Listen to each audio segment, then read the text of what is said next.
And you know how Steppin with Marcus J live from the Den. Legacy Internet Radio. Thank you for staying with us. Tonight's show, of course, we've been talking a whole lot about the happenings that are going on in the world. We had some chat on Jersey City Fashion Week as well. We're looking forward to that. And, of course, still to come later on in the show, the #1 truth fighter, Warren Ballentine of the Warren Ballentine Show and Empowerment Radio Network, will join us here on Ain't No Half Steppin' with Marcus J live from the Den, of course, of Legacy Internet Radio. Thank you, everyone that's been listening to us on TuneIn, as well as those folks that have listened to us on our replays on YouTube. We appreciate it. At this time, joining us on the live line, longtime contributor to Ain't No Half Steppin' with Marcus J, my brother, my partner, and my friend. Our brother K-Dub is on the live line. What's up, man? I'm good, man. What's going on, peoples? How's everybody doing out there? Oh, man, we chilling, man. It's good to hear from you. It's been a little bit of time. We usually try to check in with you every couple of weeks and whatnot. You good, man? You good? I'm very good. I always say, man, if you hear from me, if you can hear my voice, then hey, I must be doing something right. Yeah, man. You waking up every morning. That's a good thing. Exactly. Whatnot. Now, I usually make sure that when I have the kind of what the hell that we gonna talk about, that I have you kind of on tap, on retainer, as they say, because you and I are very similar, but yet very different. And if I find myself stepping out on the limb a little bit too much, you got a way of kind of bringing me back. And so, this is a what the hell segment. It's kind of going to be, for me anyway, a little bit of a fist in the air one, but hopefully we'll have some dissension where we can debate a little bit. If we agree, so be it. But last week, the Republicans had their debate, and it was on CNN, and there were a few things, in my opinion, that kind of jumped out. And I'm guessing there were a few things in your opinion that jumped out. Did you watch the debates at all? Yes, watched it from beginning to end. I always love a good comedy show, so I watched it all the way through. A good comedy show on what some would call the Clown News Network, CNN. We should be taking shots at them, but in all honesty, I did find it rather comical with regards to some of the things that came out of it and some of the people. I don't want to spend a whole lot of time. I just want to quick hit it because there's a lot to get to, and there's a lot that I want your opinion on. But thoughts on the debate? I mean, what did you think when you saw it? Without really going in and saying that it was a clown show, it's really hard. Well, first of all, you have the person that's leading, Donald Trump, and I don't know about anyone else, but me personally, I don't think that I heard anything specific that he had in mind, or some type of proposal or initiative that he would do to rectify any of the issues that he's always claiming about, whether it's immigration or whatever it may be. I didn't really hear any specifics. There were some people that did give specifics, but it's the same old thing. How many times did you hear on the first day of office, I'm going to do X, Y, Z, and not really understand that it isn't that easy. Also, what kind of caught my eye was just the interaction between some of the candidates. It seemed kind of fake and phony, but you get that from time. Well, you get that pretty much all the time. But I think that it was mostly a situation where you'll start to kind of hone down on those individuals that'll be around as of the beginning of the year. Also, some people trying to gain traction, some people kind of lost their edge or what have you. But I think a majority of the people that was watching was waiting to hear something. They were waiting for Donald Trump to give them what they wanted, and there were a few times that he gave them exactly what they wanted. Yeah, my whole thing with Trump, I think America is looking for someone to be a little bit more brash, to be a little bit more aggressive. That's kind of how the American people kind of generally have kind of shown themselves to be. A lot of folks, you and I grew up in Jersey City, New Jersey, right outside of New York City, and people expect us both, of course, living in the South, me in Virginia, you in Georgia, expect us to be aggressive types because of where we're from. But I wouldn't say that either of us are aggressive. I would say they were, kind of to the point, but not aggressive. And so I think the world is ready for a not ready as far as the president, but ready as far as someone that's going out there kind of saying what the general consensus is thinking. So in that sense, I guess I kind of get the Donald Trump thing. But where you lose me is just how comfortable he is with being offensive. You get a lot of people who will say that we're a little bit too sensitive as a nation and everybody is so easily offended. And that to me comes from a person who is so general in their, I guess it's in their rhetoric or how they are, that nothing really offends them. But if you're different, you know what I mean, then you can be offended. And what I mean by that is some of the stuff he said about women, some of the stuff that he said about the Mexican immigrants, and obviously some of the things he said about the other quote-unquote minority. So let me ask you directly, do you know anything, and I just found this out, do you know anything about his grandfather, Donald Trump's grandfather? Donald Trump's grandfather? No. Yeah, Frederick Trump. What's the deal? Ironically, Frederick Trump was a German immigrant who at 16 years old immigrated to the United States. Back in those days, in the late 1800s, they didn't have, you know, the kind of rules and laws that would make it difficult for you to become a citizen. It was literally as simple as you come here, you get to live here. And so he started off in Seattle, and he owned restaurants and stuff. And one of his restaurants was a place called the Dairy Restaurant, which had quote-unquote private rooms. Like private rooms. Private rooms. Translation, you remember the movie, what's the Martin Lawrence, Eddie Murphy movie? Oh, God. Life. Remember Life? Life? Okay, yeah. What did they want to have in life? You remember what kind of, you know, when he was dreaming? the boom boom room. That's exactly what Frederick Trump's money was made, at least part of it was made off of it. The other part of the narrative was he had emigrated out of Germany. First of all, I'm going to come back to the prostitution angle. Don't think I forgot that. I'm coming back to that. But basically what ended up happening was he left Germany prior to actually going to war. Every single person at the time was required to serve in the German army.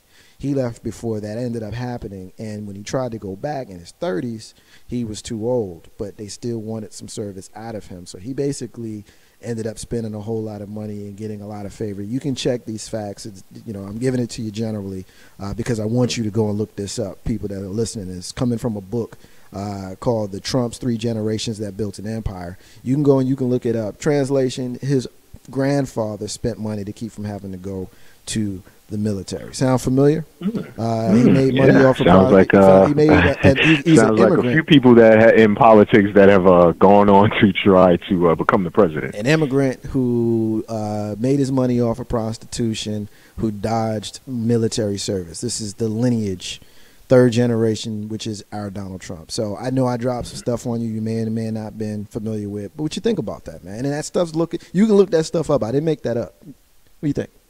Well, you know, what do I think about it? It kind of goes against, well, I won't say it goes against, but it would be interesting to see if you would take that situation and juxtapose it to what's going on in the climate as far as immigrants, or people that come here from other countries. How would, you know, if we changed the name and gave that scenario to Donald Trump, what would his reaction be?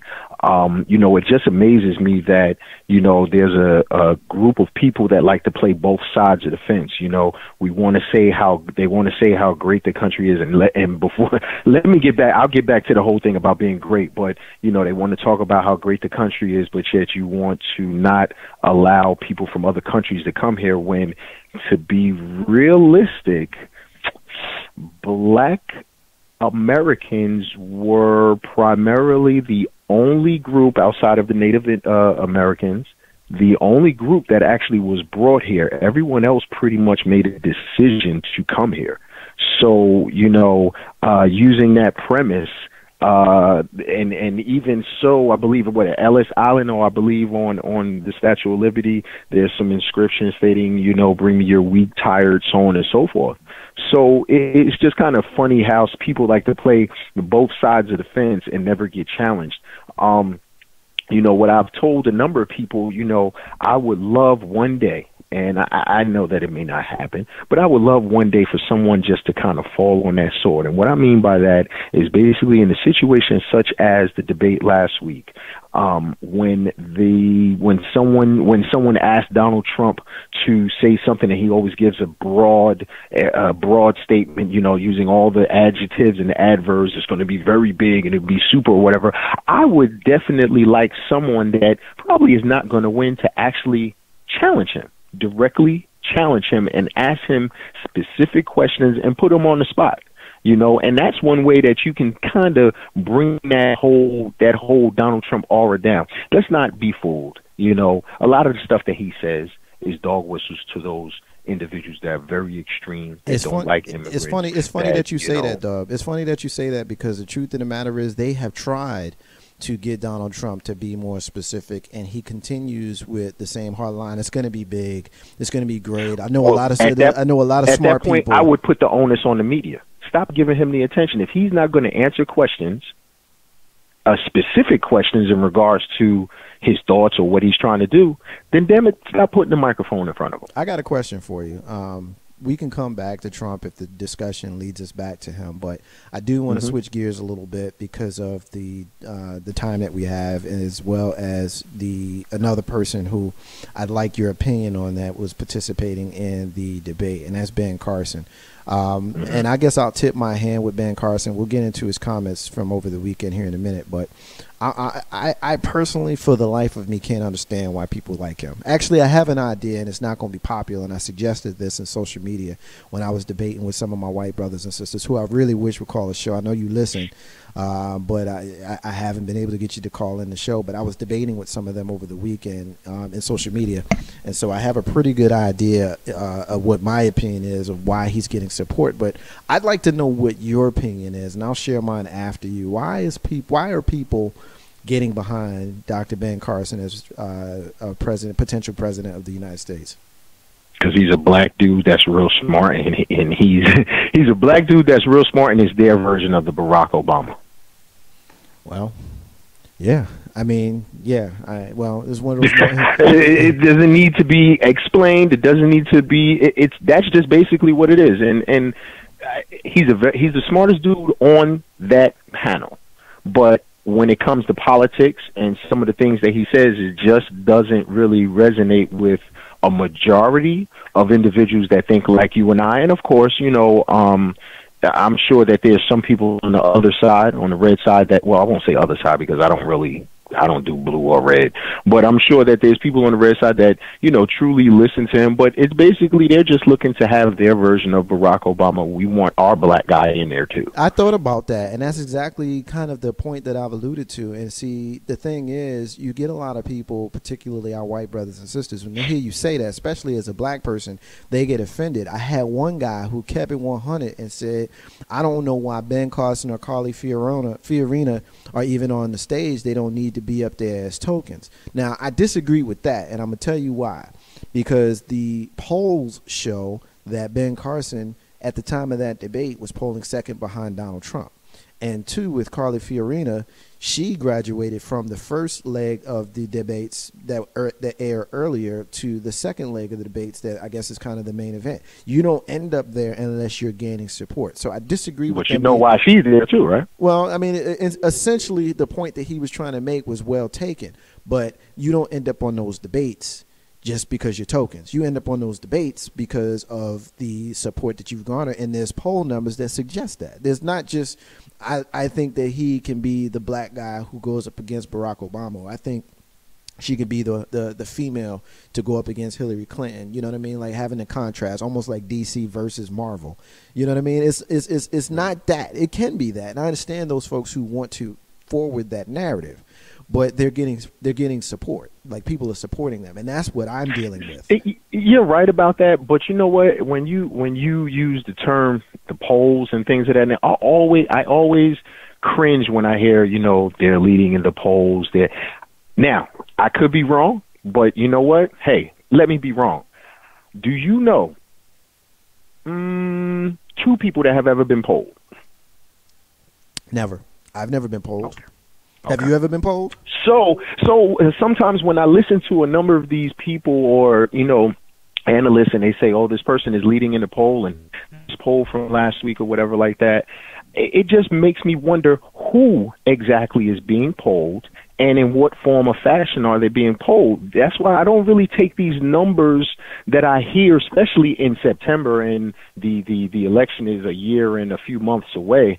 It's hard for me to put so much weight in, quote unquote, well, the polls say, because one, we know that I would say probably half of the field will be gone by April.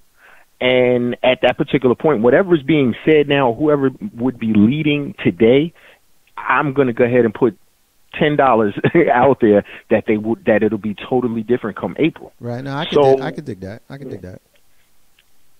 Now, but I just think that right now it's a situation of, say what you want, and let's see what sticks on the wall, and come February, March, April, or what have you, who's ever survived, because as we can see just recently over the last 24 hours or what have you, they're trying to get the whole thing about being, could a Muslim be president? They're trying to get that to stick on Ben Carson. So we all know all it takes is one. Well, that leads me to my next thing that I want to get to. So hold on to that thought, because we're definitely going to talk about that. But as far as the polling and the things of that sort, just to directly answer your question, yeah, I know two people who haven't been polled, and that's me and that's you. And I don't know anybody personally who's ever been polled. But the polls are what we have to go by. Do I think that the polls are rigged? Yeah, I do. Do I think that the elections are rigged? Yeah, I do. Do I have confidence that the people who run our country have the American people's best interest? Absolutely not. I think it's more about money. That being said, if we have a system, we have to look to the system and have our decisions be founded based on the system. And we can step out of that and make our opinion with regards to conspiracy theory after that. You understand what I'm saying? Like we can be conspiracy theorists, but we have to deal with what we know first. And that's the only way that I think that we can rationally analyze what it is that we're seeing. Now, another thing that you said that I want to come on to before we get to Ben Carson and the comments that he made over the weekend. You mentioned that you're not a Democrat or a Republican, and obviously neither am I. I always like to refer to them as the purple people because we know that blood or cuz are the same. They're gangs. They're different sides of gangs, but at the end of the day, they're all gangs. However, with them having a black man on that stage and a couple of Latinos, I believe, Rubio as well as Ted Cruz, say what you want about their political philosophies, they're Latino men. Not one of them mentioned Black Lives Matter. Nobody mentioned Black Lives Matter the entire night. The candidates never mentioned it. The moderators never mentioned it. It's CNN, which kind of sells themselves as a left-leaning, middle of the ground type of network. At least that's not how they sell themselves. That's how I see them. I guess I should say it that way.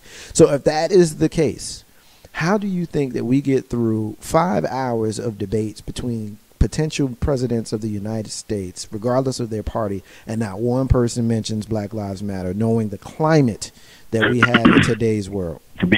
Because of the fact that, let's just basically boil it down, and it's already been talked about in such documentaries as Hate and Colors 3, we don't really matter.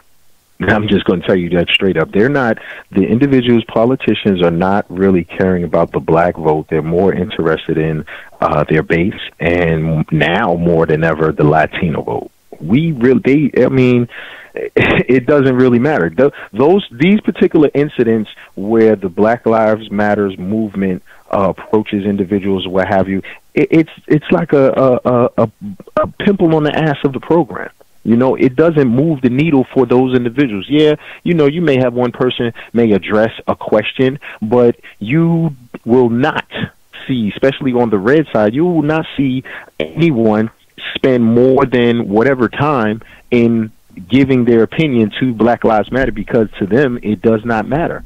You would think maybe, okay, maybe Ben Carson might have an idea or maybe speak to it. No, but what happens is that because of the fact that of the ignorance of the particular movement, No one wants to do research to figure out. Everyone, and I challenge everyone when the show is over with today, Google Roland Martin's it's about 12-minute segment on his show, and he spoke about Don Lemon, Bill O'Reilly, and there may have been one other individual, and he talked about how, you know, individuals have this mindset of what Black Lives Matter means to them, not knowing that it's not just one group and it's not just a movement. These are individuals that are trying to move the needle politically. There's a number of groups that fall under the Black Lives Matter umbrella, but you know, these individuals that's running for the presidency of the United States, they're not taking that time to figure out what it is or why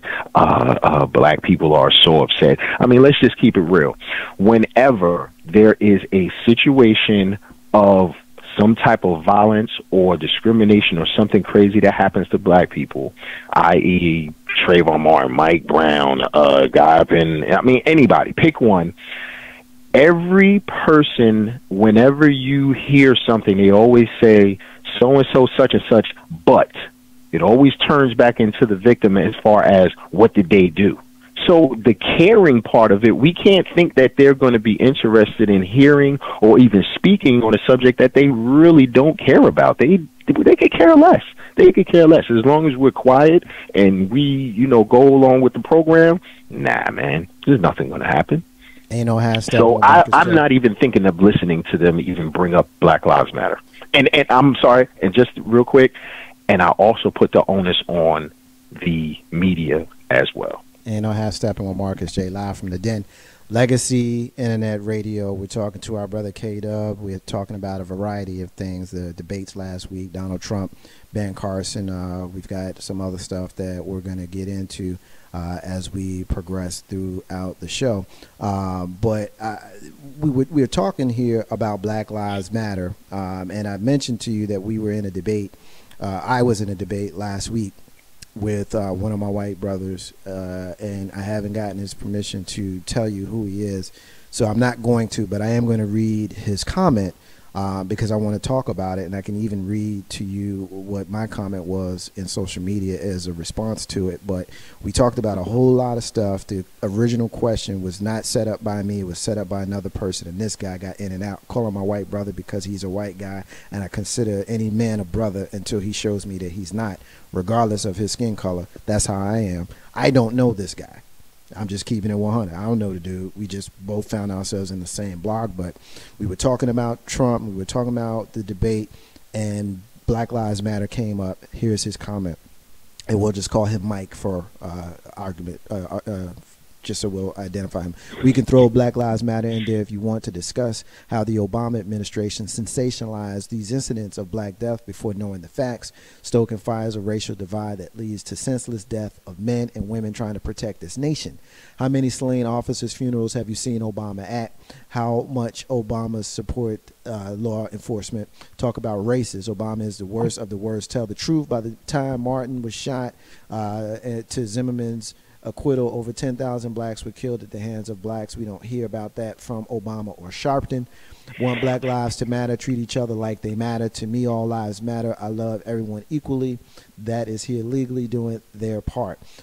He continues on, but I think we kind of get the gist of what he's saying. And this is a conversation that I have had to have with people, because one thing that I don't do is shy away from the discussion of religion and race and sexuality and all those kinds of things. And reading that, while it annoyed me a little bit, it also reminded me that as a black man in this country, I am about 12% of the population, and everybody doesn't think like me. And as a white man, he's a little over 60%. Everybody doesn't think like him, but because he is part of the majority, I have to think that there are more people that think like him than more people that think like me progressively, if that makes sense. So what is your reply to what you just heard? Well, you know what? Everybody needs to look with their third eye and listen with their third ear.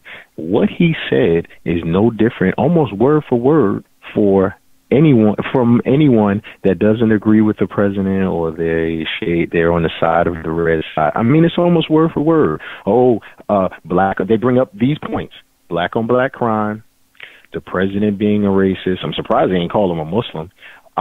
He doesn't love the country. I mean, it's a myriad of a number of different topics, and it's basically point for point. If you took those particular points and we put them on a list, and we sat for a week, and people that were, let's say, the opposite side of how we think, I guarantee that if it was 10 different points, everyone would hit at least 8 of them. It's the same script over and over again. And the thing about it is that those individuals that's lock and step with that thinking, they've thought that even before the president was in the building. B, they don't even want to open their mind to even rationalize why black people are upset, why we have these movements, why these things are occurring. You know, it's almost like, you know, again, they don't care. No one, they don't care. They don't care, and they're not willing, because here's the thing: it doesn't affect them. Every day, you and I have to go out here, and sad to say, we got to watch how we, you know, interact with certain people. We got to, you know, when the cops pull behind you or what have you, I guarantee that guy doesn't have the same angst that I may have. Even if you do get pulled over, he doesn't have to worry about the same things that you and I have to worry about. Keep in mind, and I'm not saying him specifically, but keep in mind that, and I've always said this,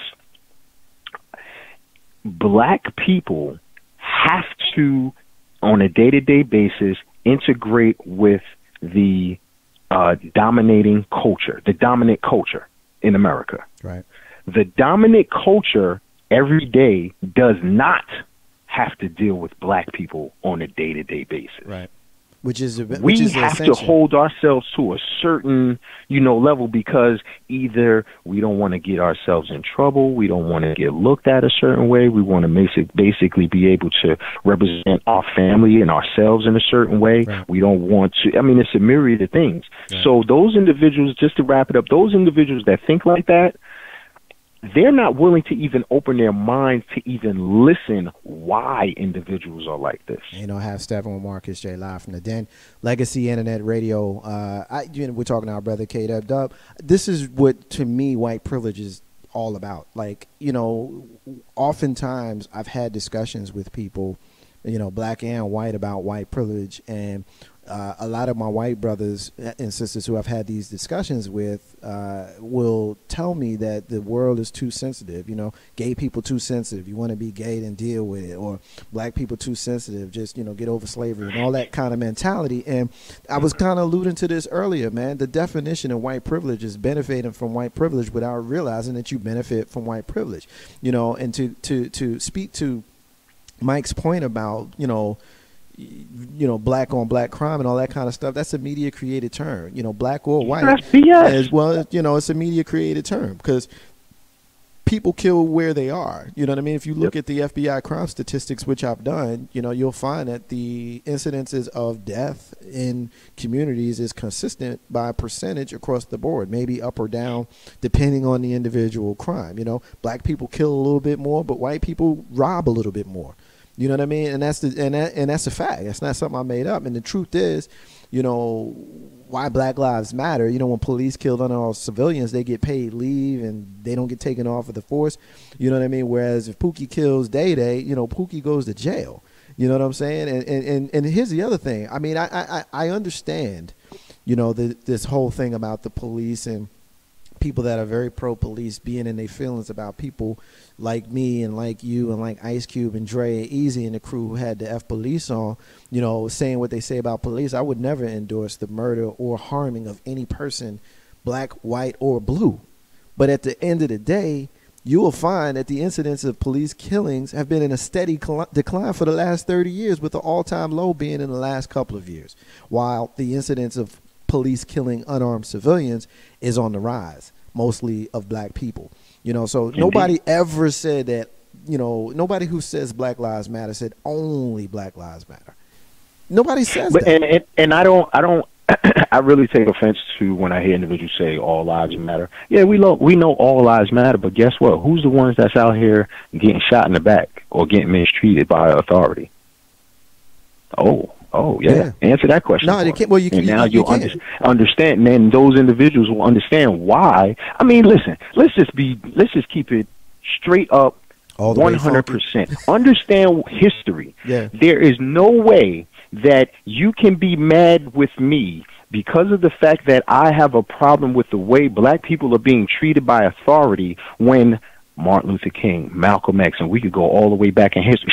Let's go to Malcolm X's speech in 1963, talked about police brutality. If you just closed your eyes and just forgot that it was 1963, he would be talking about 2015. Yep. So why the hell I was not even, listen, man, my mother wasn't even old enough to do a lot of things, and this was going on. So why the hell do you think I'm mad? Because these things have been going on for years, since my grandmother's been around. You and I both are from Jersey City, New Jersey. How many stories did you hear about the cops grabbing somebody up, taking them down a cave and point and beating the brakes off them? I could do you one better. You know the story about, you know, me and I won't get into specifics for the listeners, but you know what story I'm talking about, where I'm in this story and an older relative. I'll just leave it at that. You know, we got pulled over for driving while black and ended up in the police station, and we had done nothing wrong. So for those folks who think that I'm just coming on here, and I don't want to tell that story because I hadn't gotten permission from that guy to tell the story, but you know, the short version was we pull up to a light and we're sitting on the line at the stoplight instead of sitting behind it, and that's all it took for them to pull us over, run the plates, run the car, search, you know, pull us out the car, you know what I mean? And because we weren't very happy about it, we wound up in the police station. You know what I'm saying? And it's a good thing, and I call this guy out, rest his soul. Glenn Cunningham was there because Glenn Cunningham was the lieutenant, is a black lieutenant who we knew, who made sure that it didn't go down negatively for us. What if that brother wasn't there? What if Glenn Cunningham wasn't there? Exactly. What if he wasn't there? And you know, as easy, and the thing about it, and what people don't understand is that all it takes is that one incident. Now you got a mark on your record. Now try to go get a job. Try to go do a number of different things. You can't. This happened, Dub. This happened in October of 1990, and the reason why I know, because it was the night the dude that beat Mike Tyson, what's his name, Buster Douglas. It was the night that he went and fought, because that's where we were going. We were going to watch the fight. That's where we were going. So I know exactly when this was. So those individuals that have a problem with it, they don't understand. You can't tell me that I should not feel the way that I feel when I can sit here and point out different things that have happened to me personally and people that I know, as well as we can go back in history. Right. History. I mean, you just saw this past week, and the cop was going in on a kid that jaywalked. Yep. Had him in handcuffs. Had him in handcuffs and everything. Yeah. And you busted him upside the head with a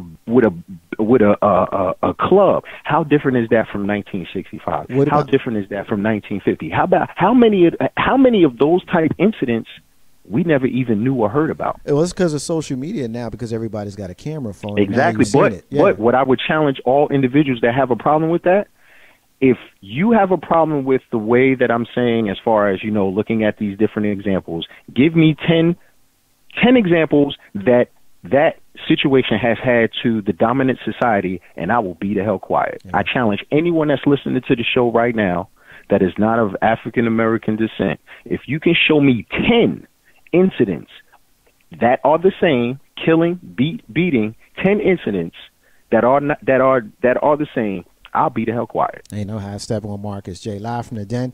Legacy Internet Radio. I want to change gears, dog.